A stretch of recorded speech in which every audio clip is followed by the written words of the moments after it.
You're listening to Generation AI from Live Person. Hello, Generation AI listeners. It is your host, Ruth Zive, and I am super excited for today's episode. But before we get started today, I just wanted to give you a quick reminder to please hit that subscribe button. And if you're so inclined, leave us a 5-star rating on your favorite podcast app. We love getting the feedback, really important to us and to me personally.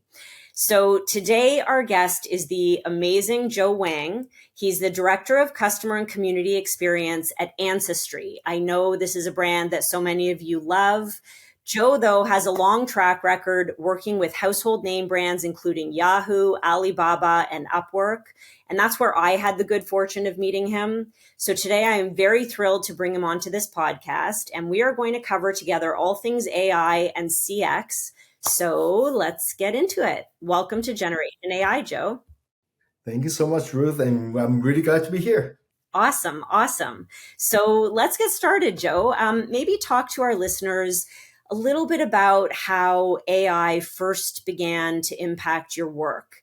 How did you get interested in it? And I'd love to know, even specifically, if you recall, what is your earliest memory of thinking, gee, I better start thinking about how this technology can be integrated into my work? Yeah, so I took a very unusual route in my career. I started my career as a software engineer. I had a background in computer science 20 years ago, so probably very outdated for a lot of people. But because of that, technology is always kind of what I think about things first. And while I, follow my love into this whole customer-centric roles, I always think about how I can solve things in a more scalable way. So, in terms of AI, I think the first thing that I can think about is, back when I was at Upwork, we were thinking about. I was leading the voice of customer program. How many years ago was that? Oh my God, so many. AI wasn't even a thing at the time. So I was at Upwork for almost 6 years, and I've left Upwork almost 4 years now. So a decade. Almost 10 years ago now. Yeah. Yeah, almost 10 years ago now. So I had this problem that I have, right? I have a lot of insight. What am I going to do with it? I can hire someone to, read through a lot of them, but it just takes so much time. And what I found is there's just so much bias in there as well. So that's when I started to think about, and it wasn't AI at the time, it was really more of a language processing, right? Natural language processing at the time. So I started to leverage natural language processing to think about, okay, what can we do to start organize a lot of those information and potentially help me figure out an easier way to read through a lot of those information without having to go through every case myself. So that's the first step. The second step, then you're thinking about, okay, now I know there's actually this kind of technology that's called natural language processing out there. What else can I do? And that's when I think that's when chatbot wasn't even a thing. I started to look at companies that are doing natural language processing and think about, hey, can we create a better flow for customers to contact us where I'm able to proactively provide answer to them using the information that I have in my knowledge base? So really, I'm hearing two things that were top of mind. One was around the data and how do you really leverage the data more efficiently? And that's connected to the second thing I hear you talking about, which is really about efficiency. How do you drive better efficiency in your workforce? You brought the perspective of a technologist. So you sort of had your hook in that world, it sounds like, and you were able to apply that to the world of CX. I was lucky enough, yes. And I was also lucky enough to be in the tech industry where I'm more likely to be exposed to technologies that is out there, especially things that probably is not very popular yet. Right? I'm able to connect with people that knows a lot of those new things. They have the technology, but they don't know the application. And I'm able to look at them, work with them from the business perspective to not guide them, but like to work with them to figure out what would be the best way to implement those technology into the real business case. Interesting. It's rare that you have a business stakeholder that understands the perspective of the technology. I think that I can see how that really positioned you uniquely in the business to be an early adopter of a new technology and understand what the implications might be. So Upwork was an early adopter of chatbots, as you said, and you really brought a very forward-looking perspective to your strategy. Seems like you were ahead of the curve. In fact, this is when I knew you, and I saw that you were ahead of the curve.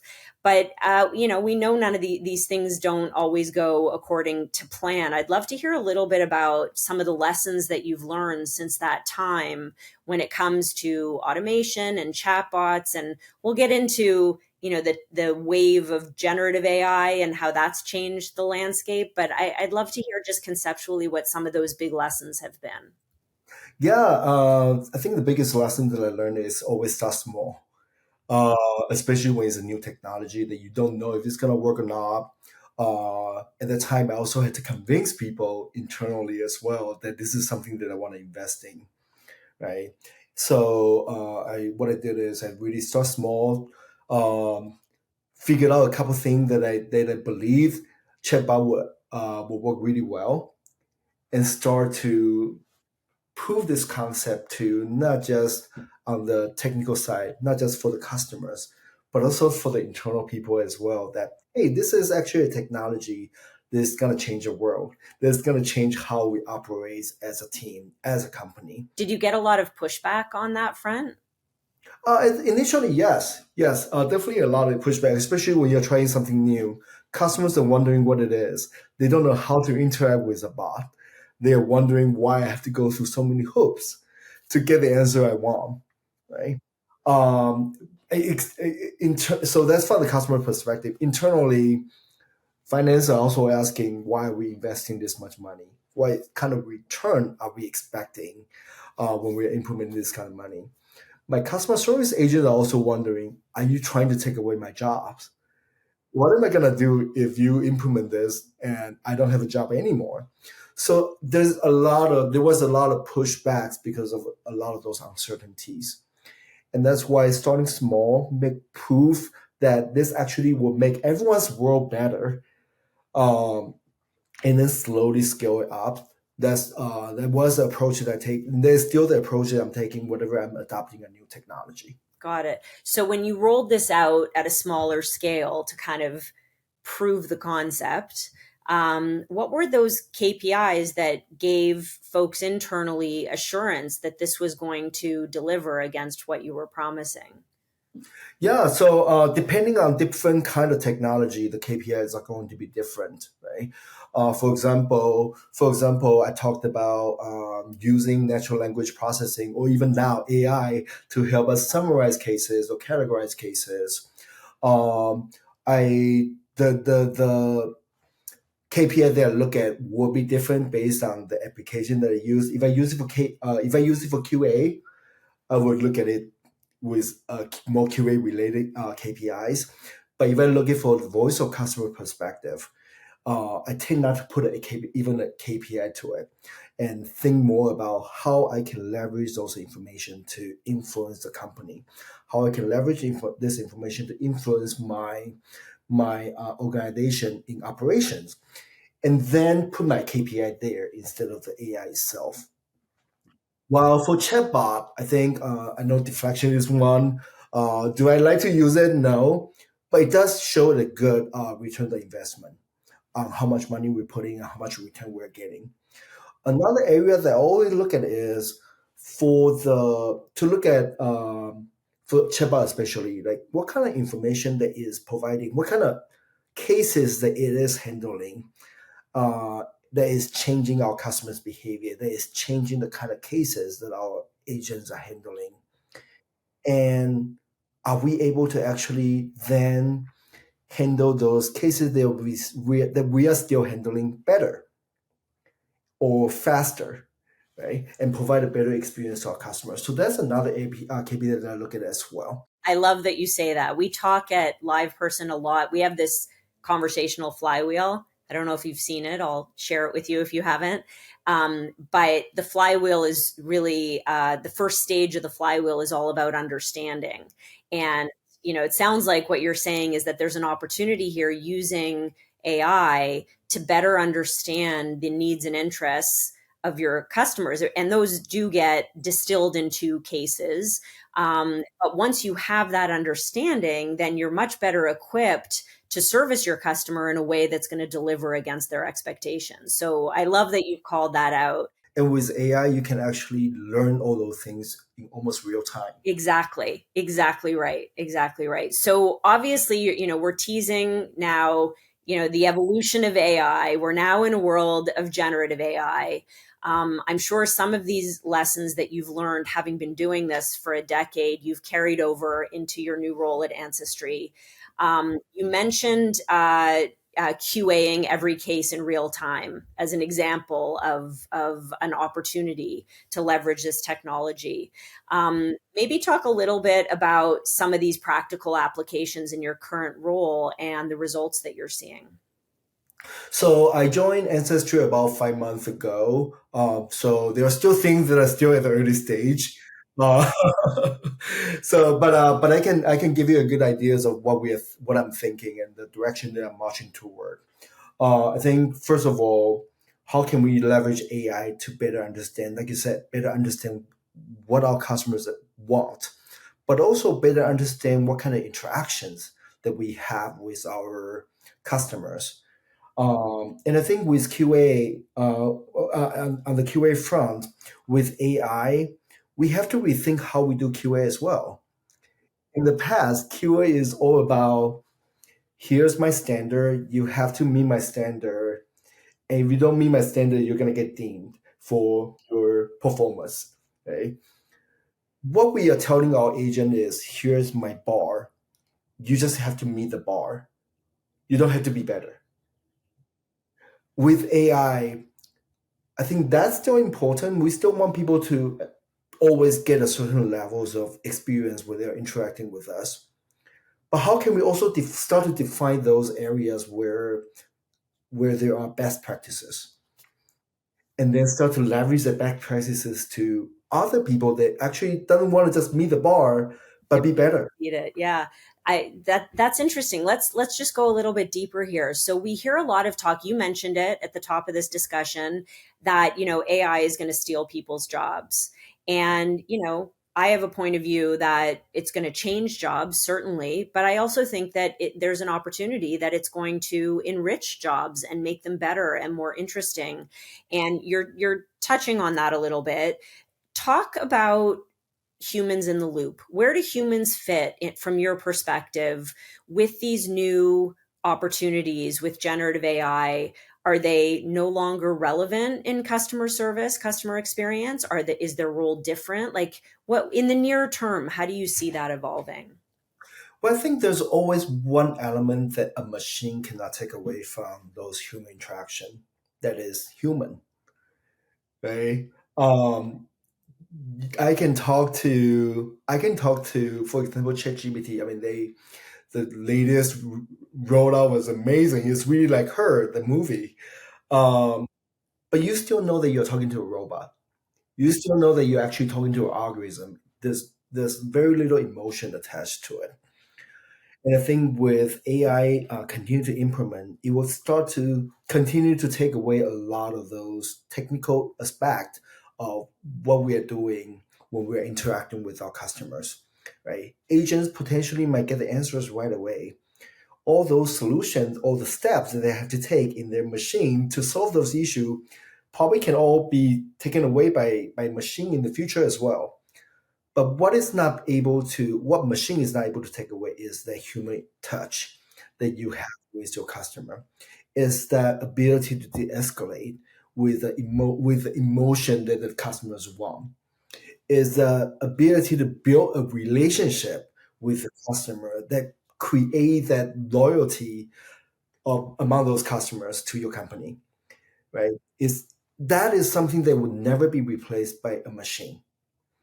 And I think the way that I see it is while the technology continue to evolve, I think from the customer service perspective, we're going to focus more on relationship building, more on really ensuring that loyalty is still there, ensuring that the personal touch is there that make customers want to come back for more. Yeah, you really free the people, the live agents, to indulge in those emotionally charged, meaningful moments with your customers. And I would imagine at Ancestry, a lot of those customer conversations probably are very emotionally charged. You know, it's Yeah, some customers are sharing with us very touching stories, and you know, even just be there to listen, provide customers that mindset that you care, and make them want to come back to use Ancestry to discover their family histories more. yeah, yeah, I love that, and I certainly agree.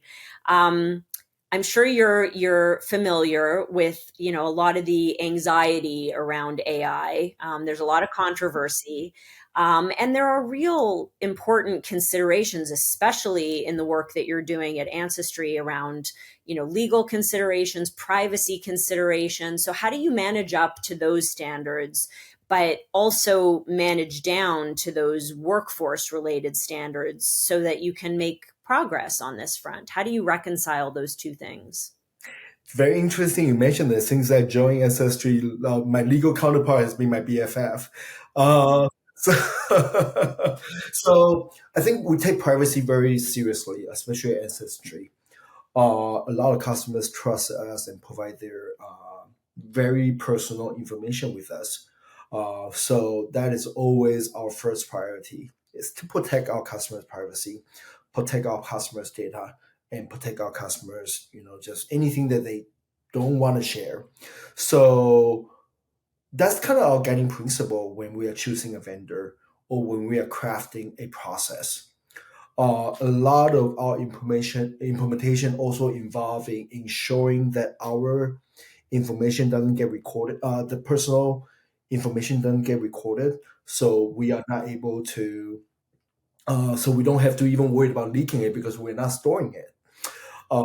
And Also, we are creating a lot of processes and policies and checking points as well in the system to ensure that our customers' data is always protected, even between our interaction with our customers. Um, yeah, so in terms of AI, same thing, right? Like when we choose an AI vendor, when we're implementing an AI solution, we always make sure that our legal, our infosec review the infrastructure, review the policy, the company's policy, to ensure that our customers' data and privacies are always protected.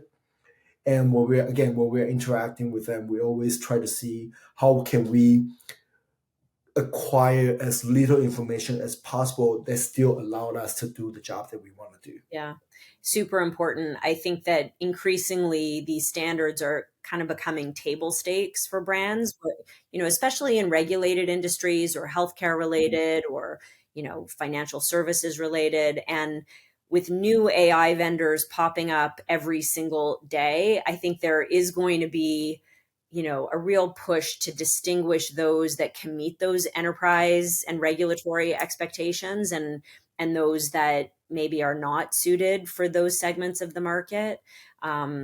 We bump into that all the time at LivePerson because we service really mostly very regulated industries. Okay, so let's look a little bit into the future, Joe. What exciting trends do you see on the horizon for AI or CX? Like, what's got you most energized as you think about the future state? So for CX,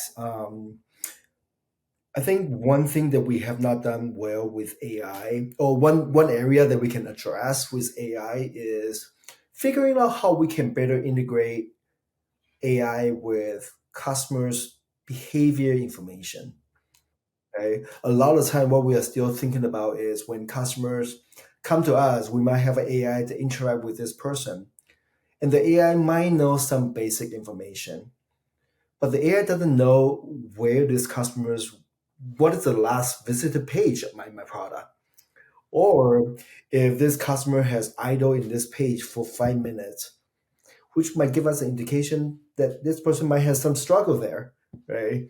So how can we integrate the platform information with AI to allow us to provide even better experience that is potentially proactive as well?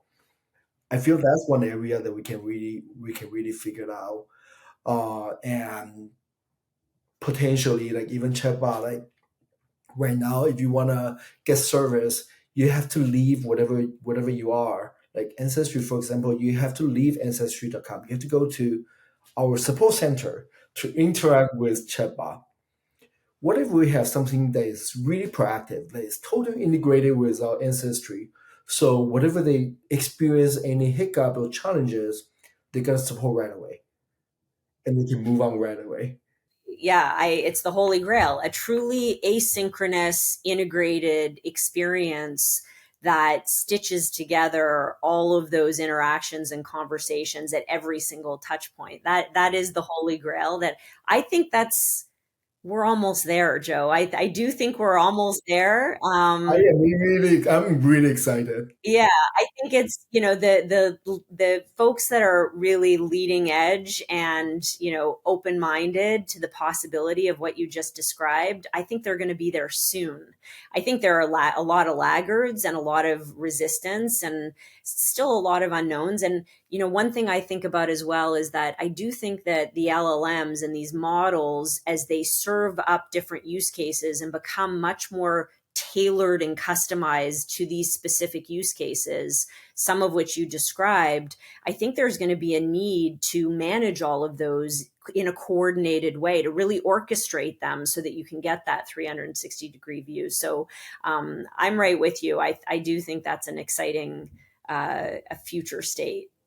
Yeah, and you still have to do this. Going back to what you just mentioned earlier, we have to do this with customers' privacy, security in mind, which also add another layers of difficulties. For sure. For sure. Agreed.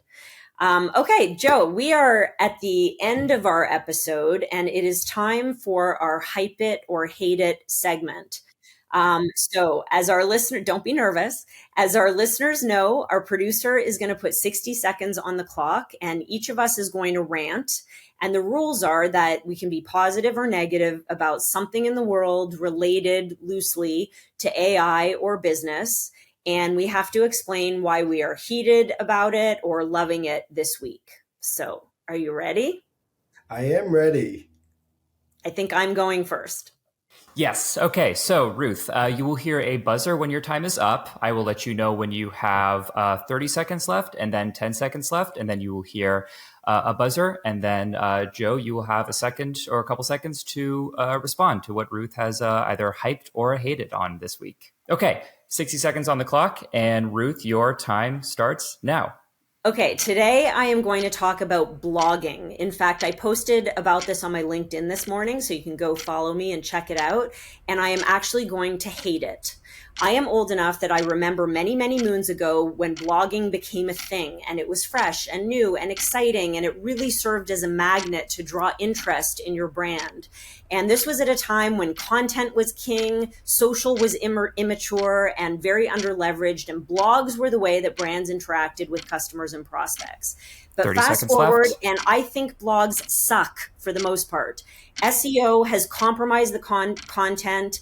Blogs are expected to drive leads, but they don't. They are usually predictable and boring. And I think as folks explore this use case for Gen AI, blogs are going to become even more boring and predictable. So 10 my seconds. call to brands, and especially SaaS brands, is reconsider your blog strategy. Sound different, get provocative, offer up practical advice, information that readers can use in their day-to-day.